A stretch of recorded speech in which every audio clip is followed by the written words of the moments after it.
My friend kept hitting on my mother. I seduced his father. Me and Jordan had been best friends since middle school, and we were both 24 now, working at the same marketing firm downtown. My mom was 45 and had me young, but stayed in great shape doing yoga and Pilates. She'd been single since my dad died when I was 10, and seemed happy focusing on her nursing career and her garden. Jordan met my mom plenty of times over the years, and always acted normal until about 6 months ago, when he saw her at my birthday party. Mom had dressed up a little more than usual, and Jordan spent the whole night staring at her. After that, Jordan started finding excuses to come over when he knew Mom would be home. He'd suddenly need to borrow something right when she got back from her shifts at the hospital. He'd show up for dinner without invitation, and compliment everything Mom made even though she wasn't a great cook. He'd bring her flowers saying they were just sitting at his apartment dying. Mom thought he was being sweet, but I knew what was happening. The comments started getting weird. Jordan would tell Mom she looked too young to have a 24-year-old daughter. He'd say whoever dated her was the luckiest man alive. He'd mention how he preferred mature women who knew what they wanted. Mom would laugh politely and change the subject, but Jordan never got the hint. He started texting her directly after getting her number from my phone when I was in the bathroom. He sent good morning texts and asked about her day, and offered to fix things around her house. Mom showed me the messages confused about why my friend was so friendly. I told Jordan to stop, and he said he was just being nice. He said Mom probably enjoyed having someone care about her day. He said I was being possessive and weird about my own mother. The escalation happened at Mom's birthday dinner. I'd organized a small gathering at a restaurant with family and a few of her friends from work. Jordan wasn't invited but showed up anyway with an expensive bottle of wine and a necklace that was definitely not appropriate for a friend's mom. He sat next to Mom and kept refilling her wine glass and touching her shoulder when he laughed. He made a toast about how Mom was the most beautiful woman he'd ever met, and how any man would be blessed to wake up next to her. My Uncle Carl actually choked on his food. Mom pulled me aside later and said Jordan was making her uncomfortable, but she didn't want to hurt his feelings since he was my friend. The next week, Jordan showed up at Mom's hospital with lunch saying he was in the area. Her coworkers thought it was sweet until he started showing up every few days. He'd wait by her car after her shifts. He'd text her about her schedule that he'd somehow figured out. Mom finally told him firmly to stop, but Jordan said she was misreading his intentions. He said he just cared about her as his best friend's mom. Then he told me Mom had been flirting with him and leading him on. He said she wore tight scrubs on purpose and smiled at him special. He said older women always played hard to get.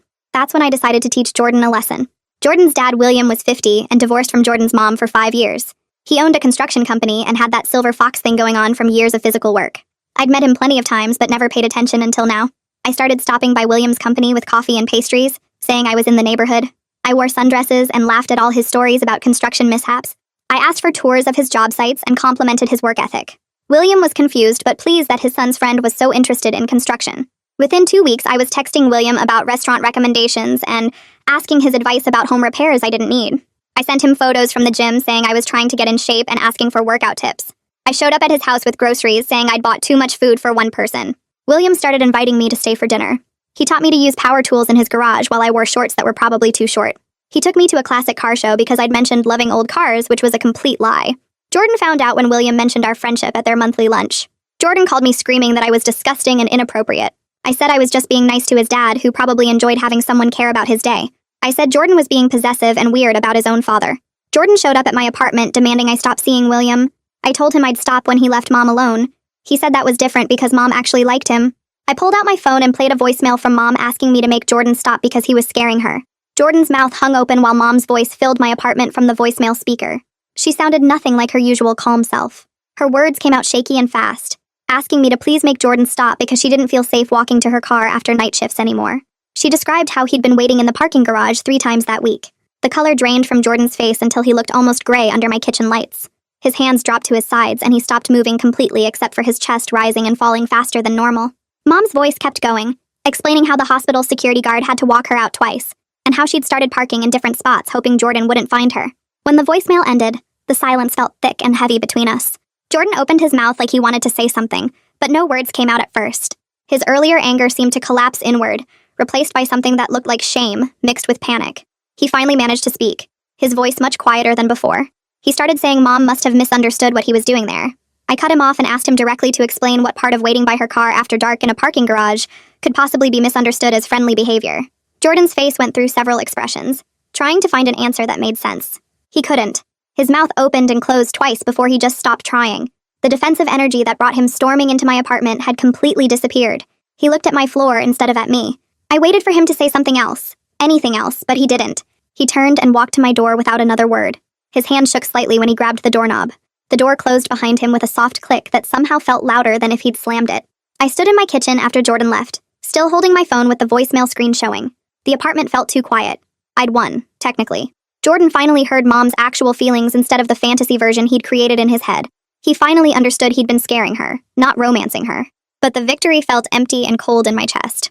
I sat down on my couch and stared at the wall. What I did to William kept pushing into my thoughts. Jordan had harassed my mom, yes, but William never did anything wrong to anyone. I used him like a tool to teach Jordan a lesson. I manipulated his feelings and made him think I cared about him when really I just wanted revenge. The satisfaction I'd expected to feel about confronting Jordan tasted bitter instead. 3 days passed without any contact from Jordan. At work, I started coming in 15 minutes earlier than usual and taking the back stairwell to my desk. Jordan must have changed his routine too, because I never saw him in the hallways or break room. On the third day, I needed to grab a file from the printer near the main elevator bank. I timed it for when I knew Jordan would be in the morning meeting. Lorelei Winters from accounting caught me at the printer. She asked if everything was okay between Jordan and me with this concerned look on her face. I told her we were just dealing with some personal stuff. She nodded, but her eyes showed she wanted more information. She mentioned that everyone had noticed we weren't talking anymore and the office felt weird because of it. Her concern seemed genuine, but I could tell she was also curious about the gossip. My phone buzzed during lunch while I sat alone at my desk eating a sandwich. William's name appeared on the screen asking if I wanted to grab dinner that weekend. I stared at the message for 20 minutes. The sandwich got soggy while I tried to figure out what to say. I couldn't keep seeing William knowing what I'd done, but I also couldn't just stop responding to his texts without explaining anything after weeks of letting him believe we had something real developing between us. The right thing would be telling him the truth face to face. My stomach felt sick thinking about that conversation. I finally texted back suggesting coffee instead of dinner. He responded quickly saying coffee worked great and asked about Saturday afternoon. Saturday came too fast. I met William at a coffee shop downtown instead of the Italian restaurant he'd originally suggested. I picked that place because it was public and neutral, somewhere I couldn't avoid the conversation I needed to have. William walked in right on time carrying a small gift bag. His face lit up when he saw me sitting at the corner table. He looked genuinely happy, which made everything worse. He sat down and pushed the gift bag across the table before even ordering his coffee. Inside was a vintage carburetor from a 1967 Mustang that he'd found at an estate sale that morning. He remembered me saying I loved classic cars. Except I didn't love classic cars. I'd made that up to have something to talk to him about. I took a deep breath and told William I needed to be honest with him about something important. His smile faded a little, but he nodded and waited for me to continue. I explained everything as directly as I could. I told him I'd pursued him deliberately to get back at Jordan for harassing my mom. I told him my interest wasn't genuine from the start. I watched his face go through confusion first, like he was trying to understand what I meant. Then hurt showed in his eyes and the lines around his mouth. Finally, something cold and angry settled into his expression that made him look much older than 50. He leaned back in his chair and crossed his arms. He asked how much of it was fake. His voice came out flat and hard. I forced myself to be completely honest even though I wanted to make excuses. I admitted the attraction wasn't entirely manufactured, but my motivations were wrong from the beginning. I'd wanted to hurt Jordan by doing to him what he'd done to my mom. William's jaw tightened. He said I was just like Jordan, using people without thinking about their feelings at all. The comparison hit me harder than any other thing he could have said. I'd spent weeks being furious at Jordan for treating my mom like an object instead of a person. And then I'd turned around and done the exact same thing to William. I started to say something, but no words came out that would make any of this better. William stood up from the table without touching the gift bag he'd brought. He told me he hoped I learned something from this, but his tone suggested he doubted it. He walked out of the coffee shop without looking back. I sat there alone holding a car part for a hobby I didn't actually have. The weight of what I'd done to an innocent person pressed down on my chest. Other customers came and went around me. The barista came over after a while and asked if I was okay. I touched my face and realized tears were running down my cheeks. I hadn't even noticed I was crying. Mom called that evening while I was lying on my couch staring at the ceiling. She sounded lighter than she had in months. She told me Jordan hadn't contacted her in 4 days. No texts, no calls, no appearances at the hospital. She asked what happened when I confronted him. I told her about playing the voicemail and watching his face change when he heard how scared she actually was. Mom went quiet for a moment, then thanked me for protecting her. I wanted to tell her about William right then. I wanted to confess that I'd violated someone's trust and feelings just like Jordan had violated hers. But the words stuck in my throat. I couldn't admit my own boundary violations while we were discussing Jordan's. Mom deserved to feel safe and relieved without me dumping my guilt on her. I told her I loved her and we said goodnight. The morning after my talk with Mom, I sat at my desk staring at my email inbox. Jordan's name appeared in bold with a subject line that read, "Professional Boundaries Request." I clicked it open. The message was formal and cold, written like we were business associates instead of people who'd known each other since we were 12. He requested we limit all communication to necessary work matters only. He suggested we use email for project updates instead of talking in person. He asked that we schedule any required meetings with other team members present. The corporate language felt wrong coming from someone who used to text me dumb memes at 2 a.m. I read through it 3 times, each pass making my chest feel heavier. This was really happening. 12 years of friendship reduced to professional courtesy and formal requests. I closed the email without responding because I didn't know what to say. Later that morning, I went to the break room for coffee. Lorelai from accounting was already there, stirring sugar into her cup. She looked up when I walked in and her expression shifted to concern. She asked if everything was okay between Jordan and me. I poured coffee and tried to act normal, asking why she thought something was wrong. Lorelai said the whole office could feel the tension between us. She mentioned that during yesterday's team meeting, the awkwardness was so thick people didn't know where to look. She asked if we needed HR mediation before it started affecting team dynamics and project deadlines. I realized our personal mess had become everyone's problem. Other people were uncomfortable because Jordan and I couldn't be in the same room without making the air feel heavy. I told Lorelai we'd had a falling out but were handling it professionally. She nodded but didn't look convinced. She said if we needed help working through it, HR had resources for that. After she left, I stood alone in the break room holding my coffee cup. I needed to get ahead of this before it got worse. I emailed Jasper Collier in HR and asked for a meeting that afternoon. Jasper's office was small and smelled like vanilla air freshener. He had one of those motivational posters on the wall about teamwork. He gestured for me to sit and asked what he could help with. I explained that Jordan and I had been close friends for years, but recently had a personal falling out that had nothing to do with work. I admitted the tension was probably noticeable, and I wanted to address it before it became a bigger issue. Jasper leaned back in his chair and asked if there were any harassment concerns or hostile work environment issues he needed to know about. I assured him it was just two former friends who needed space from each other. He asked if we could maintain professionalism despite the personal conflict. I said yes. We'd already established boundaries through email. Jasper made notes on his computer and said he appreciated me being proactive. He mentioned he'd probably reach out to Jordan as well to get his perspective. The next day, I received an email from Jasper that was also sent to Jordan. The subject line was, Workplace Professionalism Guidelines. Jasper wrote that he'd spoken with both of us about our personal situation and wanted to offer voluntary mediation services if we felt it would help establish clearer workplace boundaries. He attached a document about maintaining professional relationships and avoiding personal conflicts in team environments. He reminded us that our first responsibility was to our work and our colleagues who depended on our collaboration. The formal documentation made everything feel permanent and final. This wasn't just two friends fighting anymore. This was an HR case file with emails and guidelines and official acknowledgement that our relationship had broken down. I saved the email in a folder and tried to focus on my actual work. That weekend, Mom called and asked if I wanted to come over for dinner. Her voice sounded lighter than it had in months, almost cheerful. I drove to her house that evening and found her in the kitchen making pasta. She hugged me when I walked in, and I noticed she looked more relaxed. The tightness around her eyes had softened. Over dinner, she told me Jordan hadn't contacted her in over a week. No texts, no calls, no random appearances at the hospital. She said she'd been sleeping better and had stopped checking behind her car before getting in after her shifts. Small changes that showed how much stress she'd been carrying. I watched her twirl pasta on her fork and felt glad I'd done something to make her feel safe again, even if the method had been messy. Mom asked how things were going with me and I said work was fine. She set down her fork and studied my face. She mentioned she'd met William a few times over the years at the school events and neighborhood gatherings when Jordan and I were younger. She said he'd always seemed like a decent man, friendly and hardworking. The guilt must have shown on my face because she immediately asked what I wasn't telling her. Her nurse training made her good at reading people's expressions. I took a breath and told her everything. I explained how I deliberately pursued William to get back at Jordan. I described the coffee shop visits and the construction site tours and the classic car show. I admitted I'd manufactured interest in things I didn't care about to get his attention. I told her I'd used him as a tool for revenge without thinking about his feelings at all. Mom listened without interrupting, her expression shifting from surprise to understanding to something sad. When I finished, she was quiet for a long time. She finally said she understood why I did it, but wished I'd found another way that didn't hurt someone who had nothing to do with the situation. She pointed out that I'd violated William's trust the same way Jordan had violated hers. The methods were different, and the motivations were different, but the core action was the same. I'd treated William like an object instead of a person with real feelings. The comparison made me defensive at first. I wanted to argue that it wasn't the same because I was protecting her, but I knew she was right. I'd done exactly what I'd been angry at Jordan for doing. Mom reached across the table and squeezed my hand. She said protecting people we love is important, but how we do it matters too. She reminded me that good intentions don't erase harm we cause to innocent people. I asked if she thought I should apologize to William again. Mom said an apology wouldn't undo the hurt, but it might help him feel less used and more respected as a person. She told me that taking responsibility for our mistakes is important even when those mistakes came from trying to protect someone. We finished dinner and cleaned up the kitchen together. Before I left, she hugged me again and said she was proud of me for being honest about what I'd done wrong. The next Monday at work felt worse than the previous week. Jordan and I both had assignments on the same client campaign, which meant we couldn't avoid interaction completely. During the morning team meeting, we sat on opposite sides of the conference table. Our manager reviewed project updates and assigned new tasks. When she asked for input, Jordan and I only spoke when directly addressed. We didn't make eye contact or acknowledge each other at all. The rest of the team noticed. People shifted in their seats and exchanged glances. Someone made an awkward joke to break the tension, but it only made things more uncomfortable.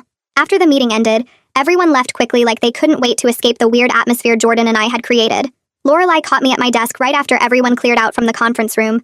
She perched on the edge of my workspace and asked if we could talk privately. We moved to an empty meeting room down the hall where she closed the door and turned to face me with her arms crossed. She said the tension between Jordan and me was making everyone uncomfortable during team meetings and affecting how the whole department functioned. People were picking up on the weird energy, and it was creating a negative atmosphere that made collaboration harder. She suggested Jordan and I either figure out how to work together normally or request reassignment to different projects, because the current situation wasn't fair to anyone else on the team. I told her I understood and would handle it. She squeezed my shoulder before leaving and said she wasn't trying to make things harder, but the team dynamic mattered too much to ignore. I sat at my computer that afternoon staring at a blank email to Jordan for 20 minutes before I started typing. I kept the message strictly professional and suggested we meet for coffee to discuss how to handle our work situation going forward. I read it 3 times to make sure nothing personal crept in before hitting send. Jordan responded 3 hours later with an equally formal message agreeing to meet at a coffee shop near the office the next day at 2. His tone was distant and businesslike, like he was scheduling a meeting with a client he didn't particularly like. The coffee shop was half empty when I arrived 5 minutes early. Jordan showed up exactly on time, and we sat across from each other at a small table near the window. We both ordered black coffee and didn't make small talk while we waited. When the drinks came, Jordan wrapped both hands around his cup but didn't drink. I started by saying we needed ground rules for work interaction, so we could both do our jobs without making everyone else miserable. Jordan nodded and suggested we keep all project updates via email instead of in-person conversations. I agreed and added that any necessary meetings should include other team members, so we're never alone together. He said no personal topics at all, and I said that was fine. We went through several more boundaries, like not commenting on each other's work unless directly asked, and keeping any feedback strictly professional. The whole conversation felt like strangers negotiating a business contract, rather than people who'd known each other since we were 12 years old. Jordan set his coffee down and said he'd been seeing a therapist for the past few weeks. He was working through his behavior toward my mom and trying to understand why he couldn't accept when someone wasn't interested. He didn't apologize directly, but he acknowledged he'd crossed serious boundaries and scared someone who never encouraged his attention. He said his therapist was helping him see how his thinking had become twisted and entitled. I listened without interrupting because I could tell this was hard for him to say out loud. I took a breath and told Jordan about what I did to William. I explained how I deliberately pursued his dad to get back at him and how none of my interest had been real. I wasn't trying to justify my actions, but I wanted to be honest about my own boundary violations in response to his. Jordan's eyes widened, and he leaned back in his chair looking genuinely surprised. He was quiet for a minute, then said we both messed up badly.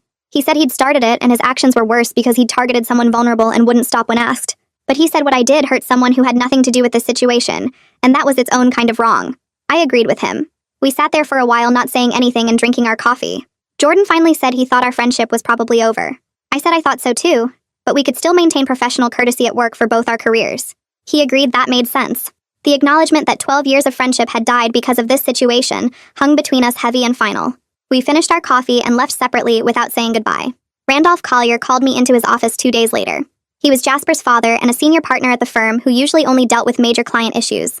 I sat across from his massive desk while he reviewed something on his computer screen. He finally looked up and said he'd heard about the tension between Jordan and me. He wanted to make sure it wouldn't impact the major client campaign we were both assigned to that launched in 6 weeks. The campaign was worth significant money to the firm, and he couldn't afford any personal drama derailing the project. I assured Randolph that Jordan and I had established professional boundaries, and the campaign wouldn't suffer from our personal issues.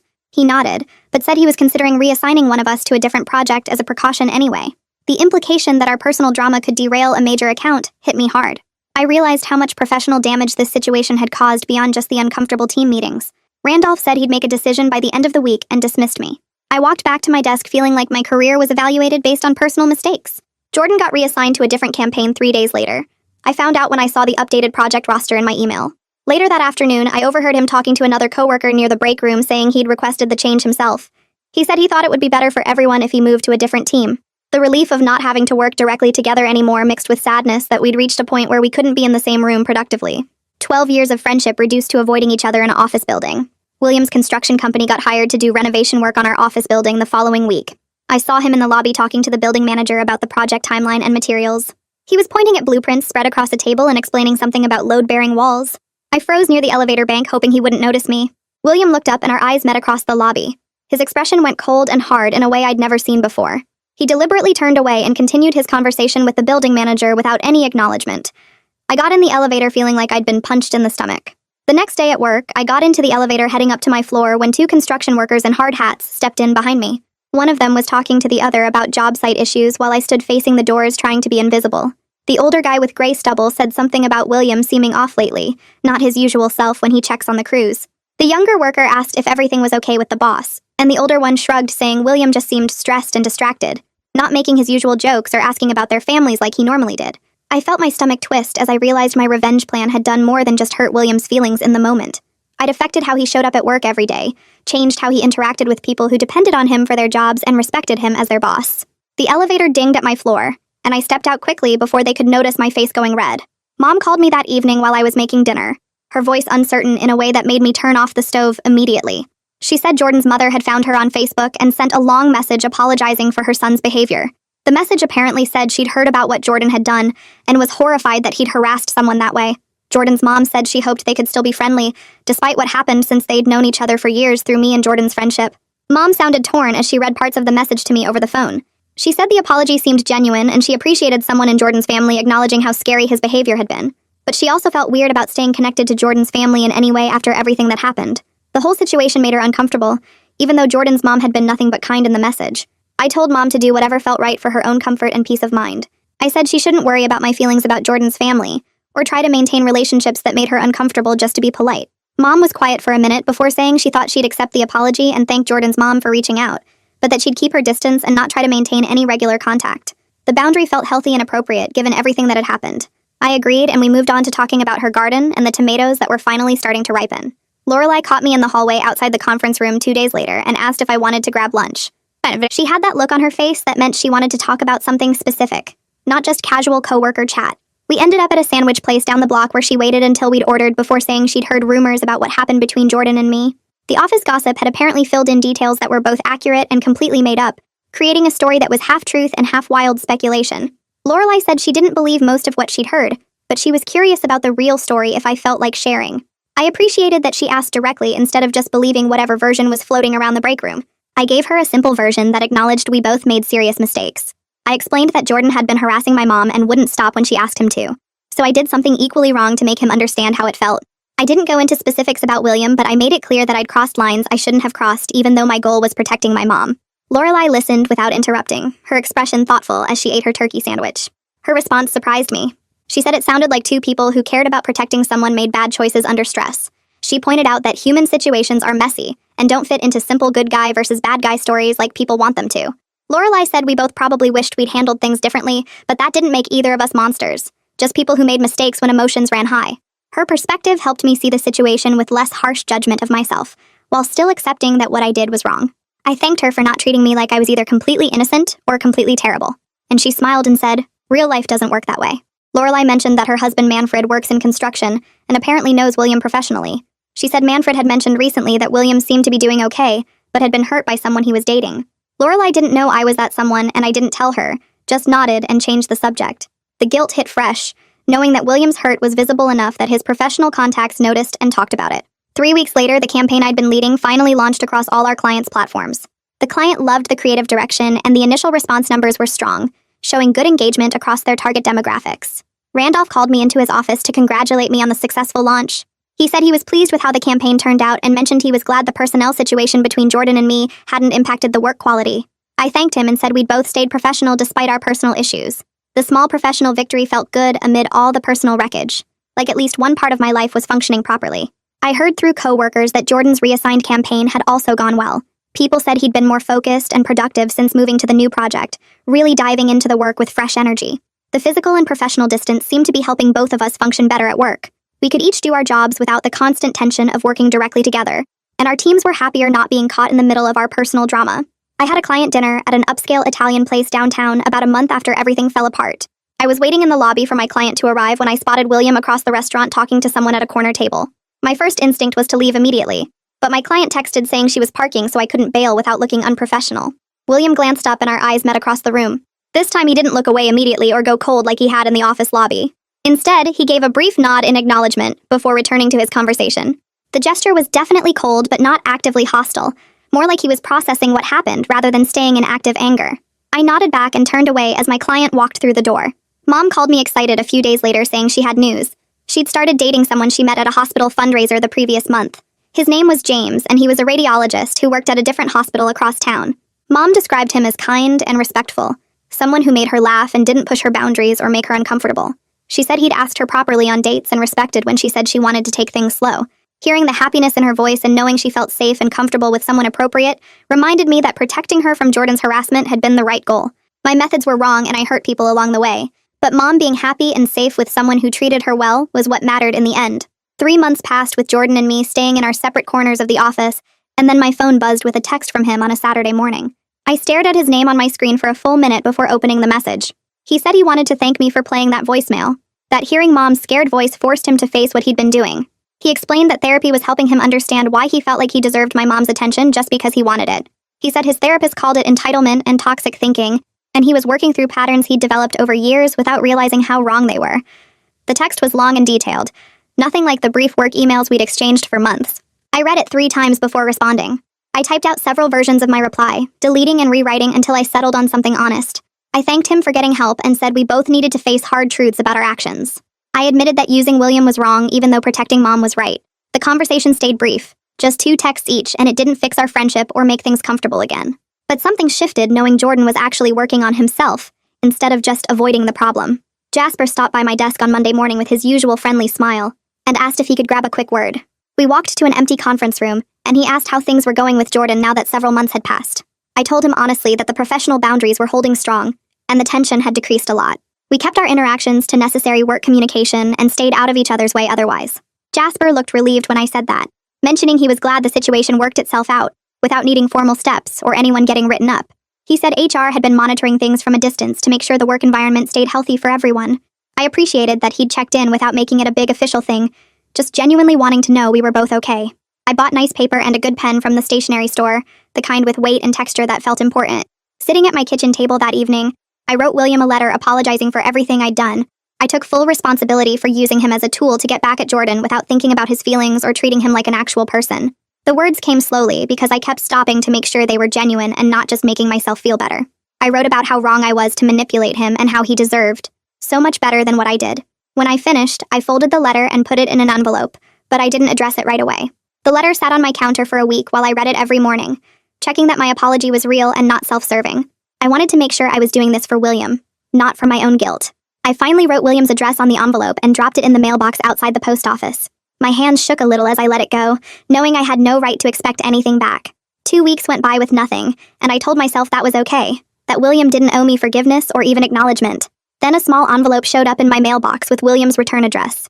Inside was a brief note on plain paper saying he accepted my apology and hoped I learned something about treating people with respect. The note was short and not warm, but it was more than I deserved. I kept it in my desk drawer and looked at it sometimes when I needed to remember that owning your mistakes matters even when you can't undo the damage. Mom called me excited on a Thursday evening saying she wanted me to meet James properly over dinner at her place. I'd heard about him for months now. The radiologist she met at the hospital fundraiser who made her laugh and never pushed her boundaries.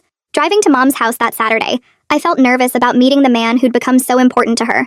James arrived right on time with flowers for Mom and a bottle of wine, greeting me with a friendly handshake and easy conversation. During dinner, I watched how he asked Mom about her day at the hospital, without interrogating her about her schedule or who she talked to. He complimented the meal she'd made without weird comments about her body or age. When Mom got up to grab dessert from the kitchen, James didn't watch her walk away or make any inappropriate remarks. He just asked me about my work at the marketing firm with genuine interest. The difference between James and Jordan hit me hard as I watched them interact throughout the evening. Jordan's attention toward Mom had always been about what he wanted, his fantasy of dating an older woman, his ego needing her to validate him. James actually cared about Mom as a person, asked questions because he wanted to know her better, respected when she said she was tired and ready to end the evening. Jordan had made everything about himself and his desires while pretending it was romance. James made everything about Mom's comfort and happiness without needing credit for being decent. The contrast showed me that my protective instincts about Jordan had been right, even though my response was completely wrong. Mom deserved someone like James who treated her well naturally, instead of someone like Jordan who felt entitled to her attention. The marketing firm sent out an email announcement about a major company reorganization happening over the next month. Jordan and I both ended up assigned to completely different teams under different managers, which meant we'd have zero professional overlap anymore. My new team focused on digital strategy for tech clients, while Jordan's new team handled traditional media for retail accounts. We wouldn't share meetings or projects or even the same floor of the building since his team was moving to the 3rd floor. The physical separation made the office feel lighter somehow, like a weight I didn't realize I'd been carrying finally lifted. Other people on my old team seemed more relaxed too, no longer caught in the middle of whatever tension existed between Jordan and me. Lorelai invited me to lunch at the sandwich place across the street, and halfway through her turkey club, she mentioned that office morale had improved lately. She said several people had commented on how the team atmosphere felt more positive, now that the weird tension between Jordan and me had faded into the background. I realized our personal drama had affected way more people than just us, creating stress and awkwardness for everyone who had to work around it. Co-workers had been walking on eggshells, trying not to mention one of us to the other, avoiding putting us in the same meetings, dealing with the uncomfortable silences when we ended up in the break room together. The reorganization hadn't just separated Jordan and me, it had freed everyone else from having to navigate our mess. I volunteered at a community charity build on a Saturday morning, showing up with work gloves and old clothes ready to help construct a playground. Williams Construction Company was the main sponsor, their logo on banners around the site and their crew leading the volunteer teams. I spotted William across the lot laughing with his foreman and a group of workers, looking more relaxed than the last few times I'd seen him. He wore a company shirt and work boots, directing volunteers to different stations with easy confidence. Relief washed over me seeing him smile and joke around, moving past what I'd done enough to enjoy his work again. He didn't notice me in the crowd of volunteers, and I didn't try to get his attention. I just hammered nails into playground equipment and felt genuinely glad that William seemed okay. William noticed me from across the event space and started walking over, which caught me completely off guard. I'd been holding a hammer pretending to look busy with a section of fence, but my hands froze when I saw him approaching. He smiled slightly when he reached me, the kind of polite smile you'd give a distant acquaintance rather than someone who hurt you. He asked how I was doing, and I managed to say I was okay, my voice coming out shakier than I wanted. William said he was doing well too. Better than he expected, actually. He'd been thinking about everything that happened and decided to view the whole experience as a lesson about being more careful with his trust rather than letting it make him bitter. The grace in his words made my chest tight because I knew I didn't deserve that kind of response after what I'd done to him. He could have stayed angry or cold, but instead he'd chosen to process the hurt and move forward without carrying resentment around. I thanked him for handling everything with so much understanding and admitted I didn't deserve his kindness after deliberately using him as revenge against Jordan. William looked at me for a moment before saying, "People make mistakes when they're under stress, and what really matters is learning from those mistakes." He said he hoped I'd learned something from the whole situation, then wished me well before turning back toward his crew. I watched him walk away, feeling lighter somehow, like his forgiveness lifted a weight I'd been carrying for months even though I hadn't asked for it. The marketing firm held a company happy hour at a bar downtown 3 months later, and I walked in to find Jordan already there talking to people from his new team. My first instinct was to leave, but Lorelai spotted me and waved me over to her group near the bar. Jordan glanced up when I approached, and we made eye contact for the first time since the reorganization separated our teams completely. He nodded at me, and I nodded back, a simple acknowledgement that we existed in the same space. Lorelai started talking about a difficult client, and Jordan added a comment about dealing with similar issues on his team. I mentioned a strategy we'd used successfully on my project, and Jordan said that was a smart approach. The conversation stayed completely surface level, focused entirely on work topics, without any personal details or references to our shared history. We talked like colleagues who'd never been close, maintaining polite distance while discussing marketing campaigns and client management. After about 10 minutes, Jordan excused himself to talk to someone else, and I felt relieved rather than sad. The interaction proved we could be in the same room and function professionally without drama or tension. We'd never be best friends again, but we'd figured out how to exist in the same professional world without making everyone around us uncomfortable. Mom called me on a Tuesday evening sounding happier than I'd heard her in years. She said she had news and asked if I could come over for dinner that weekend. I knew from her voice what she was going to tell me, but I played along and said I'd be there Saturday. When I arrived, she was practically glowing, and James stood next to her with his arm around her waist, looking equally happy. Mom held up her left hand, showing me the ring, and announced they were engaged after 8 months of dating. I hugged her tight and felt genuine joy for the first time in months, seeing how completely happy and safe she felt with James. She deserved someone who treated her with real respect and love, instead of someone who felt entitled to her attention like Jordan had. James had never pushed boundaries or made her uncomfortable. He'd never shown up uninvited or sent inappropriate messages. He'd simply been kind and patient, and let their relationship develop naturally at Mom's pace. The contrast between James and Jordan showed me that my protective instincts about Jordan had been completely right, even though my response method was totally wrong. Mom talked about wedding plans and venue options while I sat at her kitchen table feeling like everything had been worth it, despite the messy path we'd taken to get here. Mom asked me to be a bridesmaid 2 weeks later when we met for coffee near the hospital. She said she was keeping the wedding small with only close family and friends, maybe 40 people total at a garden venue she'd found outside the city. I said yes immediately and asked about the guest list. Mom ran through names of relatives and her co-workers from the hospital and James's family members. The absence of Jordan from her life was obvious, but neither of us mentioned him directly. He simply wasn't part of our world anymore, removed completely from Mom's circle after months of harassment that had finally ended. Mom seemed lighter, without his constant attention and boundary violations. She didn't check her car before getting in anymore, or worry about unexpected visitors showing up at the hospital. James had helped her feel safe again in ways that went beyond just being a good partner. His presence in her life had replaced the anxiety Jordan created with actual peace and security. The wedding took place on a Saturday in May with perfect weather and flowers everywhere in the garden venue.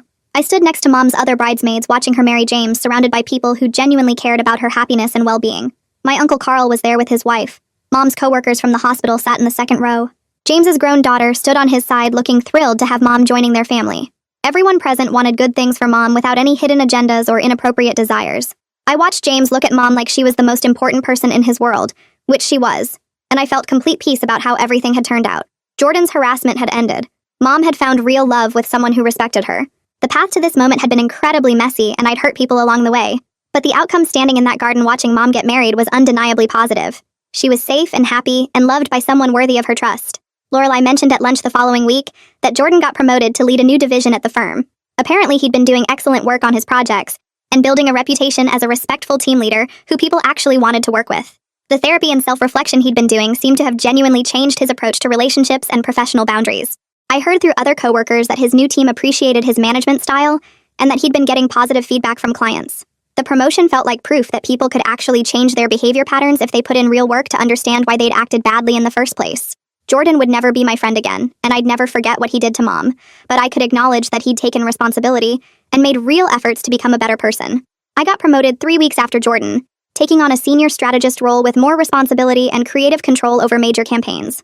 Randolph called me into his office to offer the position and said my work over the past year had been consistently strong and showed real leadership potential. The promotion felt earned and completely separate from all the personal drama, a reminder that professional success could exist independently from relationship disasters. I'd worked hard on my campaigns and built good relationships with clients and team members. The new role came with a significant raise and my own small team to manage. Walking out of Randolph's office, I felt proud of myself for the first time in months, not because of anything related to Jordan or Mom or William, but because I'd actually done good work and gotten recognized for it.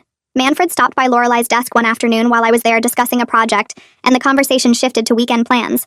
Manfred mentioned he'd run into William at an industry event, and that William seemed to be doing really well lately. Lorelai asked what William had been up to, and Manfred said he'd started dating someone seriously, a woman he met through his construction network who shared his interest in classic cars. I felt genuinely happy hearing that news, relieved that William had found someone real after I'd used him so badly. The woman probably actually cared about vintage automobiles instead of pretending for manipulation purposes. William deserved someone honest who wanted to be with him for legitimate reasons, rather than as a revenge tool against their friend. The guilt I'd been carrying about William eased slightly, knowing he'd moved past what I did and found something authentic. A full year after the confrontation with Jordan, I attended a professional marketing conference downtown where both our firms had people presenting. I was scheduled to speak on a panel about digital strategy, while Jordan was presenting on a different panel about traditional media integration. We ran into each other in the convention center hallway between sessions and stopped to talk instead of just nodding and moving past each other. Jordan asked how my panel went, and I said it went well, then asked about his presentation. He said the audience seemed engaged, and he'd gotten some good questions afterward. We stood there talking about our work for several minutes, discussing industry trends and challenges we were facing with different client types. The conversation felt real for the first time since everything fell apart, not forced or awkward, but genuinely professional. Jordan mentioned he'd been thinking about our situation lately and realized how much we'd both changed over the past year. I agreed that we were both different people now, shaped by the mistakes we'd made and the work we'd done to understand those mistakes. We acknowledged that our friendship wouldn't be what it was before, but that we'd both grown from the complete disaster in ways that made us better at our jobs and better at respecting other people's boundaries. Jordan mentioned something about his girlfriend then, describing how they met through a board game meetup and discovered they both loved hiking and terrible horror movies. He explained that his therapist helped him see how he kept chasing women who couldn't or wouldn't want him because it protected him from actual vulnerability. If someone was unavailable, he never had to risk real rejection or intimacy. The pattern made sense once he said it out loud, and I could see how Mom fit perfectly into that framework. She was older, his friend's mother, completely off limits, which meant he could pursue her without ever facing the possibility of a real relationship with actual demands and expectations. His face looked different when he talked about his girlfriend, more relaxed and genuine, like he was describing someone he actually knew rather than someone he'd built up in his imagination. I told Jordan about my own therapy sessions, how my therapist kept asking why I thought manipulation was the appropriate response to someone I loved being hurt. We'd spent weeks unpacking my tendency to protect people through schemes and revenge instead of just communicating directly and setting clear boundaries. I admitted that seducing William was about control and punishment more than protecting Mom, that I'd used another person as a tool in my personal drama without considering his feelings or autonomy. Jordan nodded and said, we both treated people like objects in our stories rather than humans with their own lives and feelings. He'd objectified Mom as this fantasy figure who existed for his desires, and I'd objectified William as a revenge weapon who existed to teach Jordan a lesson. Neither of us had considered that these were real people with their own needs and boundaries, who deserved respect regardless of our personal situations. We stood there in the convention center hallway while people walked past us heading to different sessions, and Jordan said he didn't think our friendship could come back from what happened. I agreed, because too much damage had been done, too many boundaries crossed, too much hurt caused to too many people. But we both acknowledged that the wreckage had forced us to grow in ways we probably wouldn't have otherwise, to confront ugly patterns in ourselves that might have continued for years if this situation hadn't blown everything up. Jordan extended his hand for a handshake, formal and final, and told me he hoped my life turned out well. I shook his hand and said the same, meaning it genuinely despite everything. The 12 years of friendship were over, dead and buried under the weight of harassment and manipulation, and all the ways we'd both failed to be decent people. But at least we'd learned something from the destruction. Mom and James had their first anniversary party at their house, a small gathering in the backyard with string lights and a playlist James spent weeks perfecting. I watched Mom dance with her husband while her friends from the hospital cheered, and her book club members took photos. James held her close but not possessive, laughing when she stepped on his foot, kissing her forehead between songs. The contrast to Jordan's behavior couldn't have been sharper. This was what real care looked like, what genuine affection and respect felt like, what healthy love actually was when both people saw each other as full humans rather than objects or fantasies. The path to this moment had been messy and wrong in significant ways. I'd hurt an innocent person and violated someone's trust and used manipulation instead of honest communication. But Mom was safe now, genuinely happy with someone who cherished her. And I'd learned that protecting the people you love requires wisdom and restraint and direct action, not just fierce revenge or clever schemes. Sometimes the right way to help someone is simply to support them in setting their own boundaries, rather than taking matters into your own hands in ways that create new victims.